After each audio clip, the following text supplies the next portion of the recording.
Olá pessoal, bom dia, tudo bem com vocês? Espero que esteja todo mundo bem, que tenha aproveitado também esse feriado e que todo mundo agora tenha tomado aquele café da manhã maravilhoso. Calma aí rapidinho, que eu ainda não terminei de tomar o meu, então eu vou tomar um cafezinho do jeito que vocês gostam. Bom dia! Gente, a aula de hoje a gente vai dar continuidade de falar sobre as revoluções do século XIX, né? Então a gente está vendo o quê? Né? Continuidade de revoluções que mudaram o mundo ao longo do século XIX. Lembrando que século XIX a gente está falando de 1800, beleza? Só um lembrantezinho. Essas revoluções do século XIX basicamente vão ser consequências das revoluções, primeiro industrial e segundo revoluções, também a Revolução Francesa. Beleza? Então todo mundo tem que ter isso um pouco em mente, porque a gente vai ver que muitas dessas causas que vão acabar acontecendo, mas vai ser principalmente em relação à Revolução Industrial e à Revolução Francesa. Beleza? Então, vamos lá. A primeira coisa que a gente tem que falar é que é o seguinte: hoje a gente vai falar sobre revoluções, sobre a Revolução de 1830.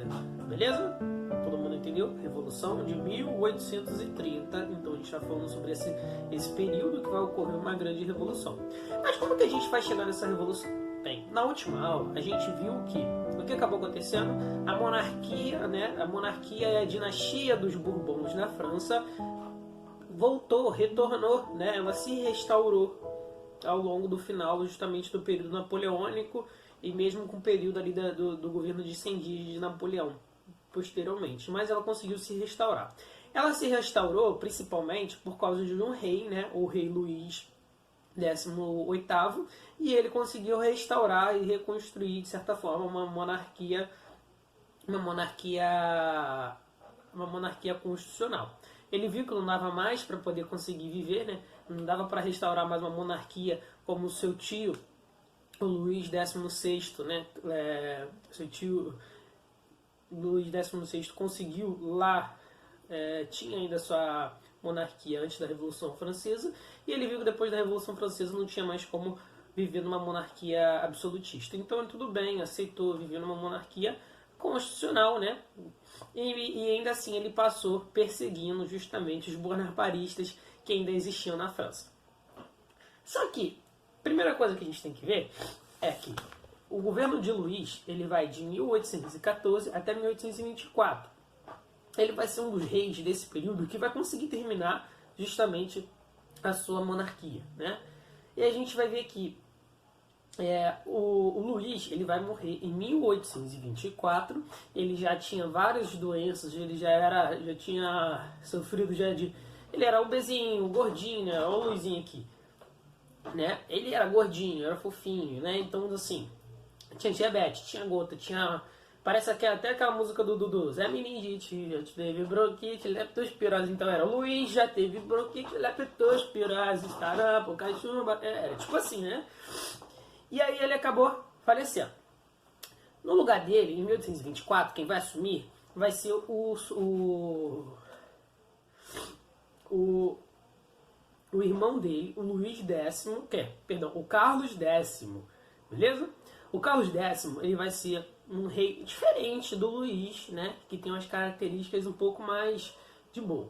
Olha só, aí tem gente que me pergunta, pô Hugo, mas calma aí. O outro não era Luís XVIII? O certo não era esse seu Luís X, o Luís XIX?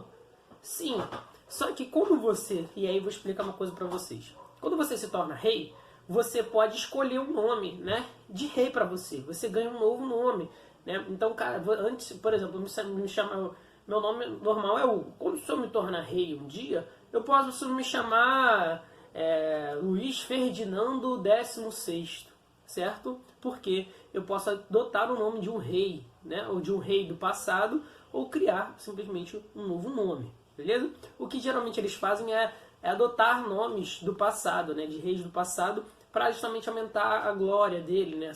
O símbolo dele. Então, o que o Carlos faz é justamente adotar um novo nome. Então, ele adota o nome de Carlos X, né?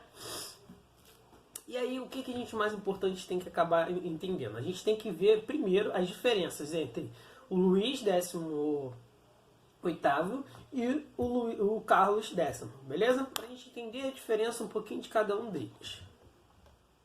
E por que eu estou falando do Luís e estou falando do Carlos se a gente está falando sobre as revoluções de 1830? Primeiro porque, para a gente chegar nessa revolução de 1830, a gente tem que saber o que aconteceu tanto com o Luís, tanto com o Carlos, né? Senão, se a gente pular logo para isso, a gente não vai nem entender o porquê houve justamente essa revolução de 1830. Então, em 1824, morre o Luís XVIII e assume justamente o irmão dele, o Carlos X. Quando ele assume, ele é diferente do Luís. Por quê?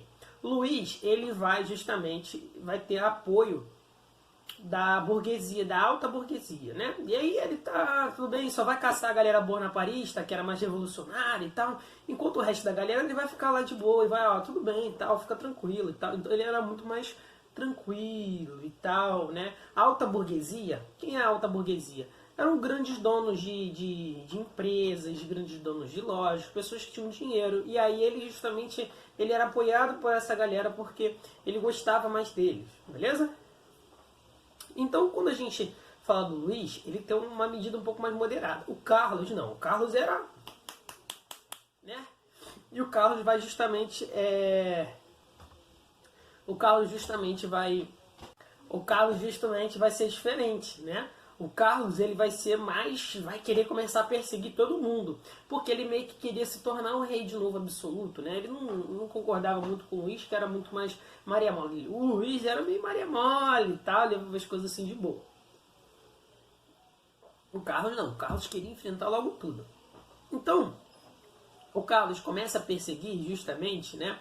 Tanto o povo, né, que é a classe mais baixa, que a gente viu lá, se lembra aquela piramidinha social, né, a galera mais baixa, e também a burguesia, que é a classe média.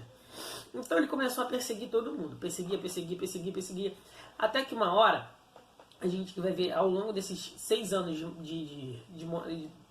da monarquia dele, né, ele vai ocorrer uma coisa que vai ser justamente essa revolução de 1830, onde o povo vai estar indignado, né, justamente nesse longo período de perseguição, tanto ao povo quanto à burguesia, que é justamente a galera que apoia a maior parte das políticas no mundo, né? E aí o que vai acabar acontecendo? Vai acontecer essa revolta de 1830, que vai durar 3 dias, tá bom? 3 dias, e aí qual é a grande diferença disso? É que essa revolta vai ser feita pelo povo e pela burguesia, né? Vão quebrar praticamente o país todo de novo, e aí vão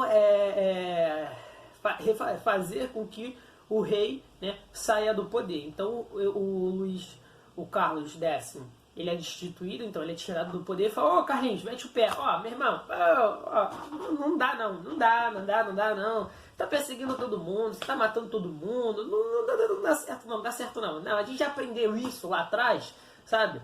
Teve uma galera lá que também fez isso lá atrás, 20 anos atrás, tal, saiu matando todo mundo, a gente não gostou muito disso não, sabe? Então é melhor tu pegar tuas trouxas e tal, ó, pega aqui, ó, toma, vai. Pega aqui, pega tuas coisinhas, pega, toma aqui, toma, vai, mete o pé. Aí o que fizeram? Ó, deram um chute no Carlos. Beleza? Agora o Carlinhos foi se refugiar fora da França. Beleza?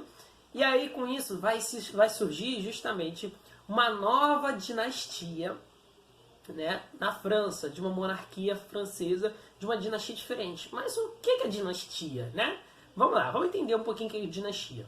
Dinastia é minha família, né? A origem da minha família. Então, o meu nome final é Azevedo. Assim como todo mundo tem um nome no final, né? Silva, Soares, Souza, todo mundo tem um nomezinho no final. Então, por exemplo, a dinastia ela é hereditária, de família em família, né? Então, meu pai morreu. Aí quem vai assumir como rei vai ser eu. Então a gente está seguindo a dinastia dos Azevedos, né? Então vai morrer um Azevedo, assume outro Azevedo e vem assim por diante, né? Se eu não tiver um filho, assume um sobrinho meu, né? Mais novo, mais velho, e aí ele assume como Azevedo também. Só que a dinastia é quando justamente muda toda essa família que comanda justamente a monarquia, tá bom? E aí o que vai acabar ocorrendo vai ser a mudança disso. A gente vai ver que depois dessa revolução de 29 de julho de 1830, né, causada principalmente por causa das perseguições do povo, a burguesia, quem estava perseguindo era justamente o Luís XIV, né? Vai surgir uma nova dinastia que vai ser a dinastia do Filipe I, né? Que é a dinastia dos Orleans. Para ver como que todo mundo meio que se junta ali nesses negócios de monarquia, né? Parece uma tribo. Essa dinastia dos Orleans é a mesma, da mesma família, ó, together, parente lá, da família real portuguesa, né? Porque a família real portuguesa, por exemplo, o nome de Dom Pedro I ou Dom Pedro II, né? Dom Pedro de Orleans de Bragança. Olha, não é? E aí sobre o Felipe lá, primeiro de Orleans, né? Que aí justamente ele vai ser um dos nobres, né, ali de Orleans, que é uma região na França, e ele vai dar início justamente à nova dinastia francesa dos Orleans, beleza? Então acaba dos Bourbons, que era uma das mais tradicionais da França, para dar início justamente à dinastia dos Orleans. E aí o que vai acabar acontecendo, galera? Espera aí que ainda tem muito para desenrolar dentro dessa história, né? Diferente do Luís XVIII e do Carlos, o Felipe I, ele era mais assim, não, ó, você não gosta de ficar aí, tipo, pô, persegue um, persegue o outro, persegue um, persegue o outro, isso não faz muito sentido não. Vamos fazer algo realmente que vai beneficiar geral, né? E ele ficou conhecido como o rei burguês, né? Por que o rei burguês?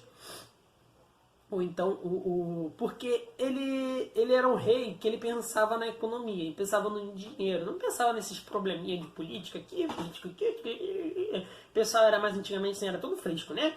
Ah, não, eu não gosto dele porque ele não usa sapatos bonitos, né? O Felipe I não estava preocupado com isso, ele queria dinheiro, né? Por isso que ele ficou conhecido como rei burguês. Então ele começa a adotar várias medidas liberais. O que são essas medidas liberais? Então, olha só, ele apoia a burguesia, porque a burguesia é quem faz comércio, quem tem dinheiro, né? Ele apoia justamente medidas de livre iniciativa, né? Onde o dinheiro, onde você poderia ter criação de empresas que não precisariam ser do Estado, né? Não deveriam ter intervenção do rei. Você poderia ter colônias em outros lugares também, que não teria tanta intervenção do rei, do Estado, né? Então ele levou um grande desenvolvimento econômico para a França naquele período, né? Levando justamente a França a crescer muito. Então ele vai assumir em 1830, né? E ele vai governar basicamente até 1848. Mas a gente vai ver porque até 1848. Então ele governou, né, um período bom, mais ou menos de 18 anos, onde que a França cresceu muito, né, onde alguns direitos foram conquistados, porque ele é um rei mais liberal, né, mais tranquilo, mais moderado, e ele queria muito a economia, ele visava muito a economia, que a economia fosse o quê? O carro-chefe para modificar a França, né? Por quê? A França ainda tinha vários problemas naquele período, né? A França ainda tinha muita coisa para desenvolver e crescer enquanto tipo assim, não tem aqueles cavalinhos lá do Fantástico, né? Imagina ter aquela corrida dos cavalinhos, né? É como se fosse economia. E aí, o que está acontecendo? Aqueles cavalinhos do Fantástico lá, do Brasileirão, né? E aí foi meio que igual do ano passado. O Flamengo estava disparado lá na frente, né? Enquanto estavam os outros times tentando vir aqui. O que estava disparado lá na frente, né? Em vez de ser o Flamengo, era a Inglaterra. Enquanto vinha lá atrás, num grupo lá atrás, era a França. Então, o que o Luís I vai tentar fazer é tentar alcançar a França. Então, ele começa a vencer todo mundo no campeonato, para tentar chegar lá perto da Inglaterra, né? Então, foi mais ou menos isso que ele queria.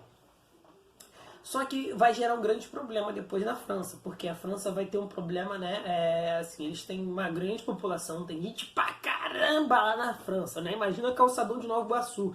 Parecia a França, só que dentro do calçadão de Nova Iguaçu, ou calçadão de Nova Iguaçu dentro da França, né? Era gente pra todo quanto é lado. E aí, qual o grande problema disso? Lá sempre sofreu com problema de abastecimento, de comida, né? Faltava comida para todo mundo, né? Às vezes faltava comida e aí era brabo porque o clima lá era meio complicado, né? Meio estranho. Às vezes fazia uma neve e você não conseguia plantar nada, às vezes sim, mas só que aí o preço das coisas subiu muito, né? E eles não conseguiam trazer muito mais de fora. Qual o grande problema disso? Começou a gerar uma crise de alimentos. E aí isso vai dar início justamente... em 1845 vai gerar uma crise de alimentos. E a gente vai ver que isso vai gerar depois a segunda revolta na França de 1848. E a gente essa vai falar depois, na próxima aula, beleza? Então espero que todo mundo tenha entendido, primeiro, porque a gente falou Luís XVIII, beleza? Ele restaurou a monarquia, conseguiu superar justamente Napoleão. Carlos X persegue todo mundo e aí acaba sendo deposto. E depois Felipe de Orleans I, beleza? Que vai acabar justamente restaurando, né, o Império Francês, a força francesa através de um governo liberal, beleza? Então a gente falou de 3 forças importantes e a gente está falando também da Revolução. E por que, o que causou justamente essa Revolução de 1830, porque ela é tão importante, beleza? Gente, forte abraço para vocês, até semana que vem.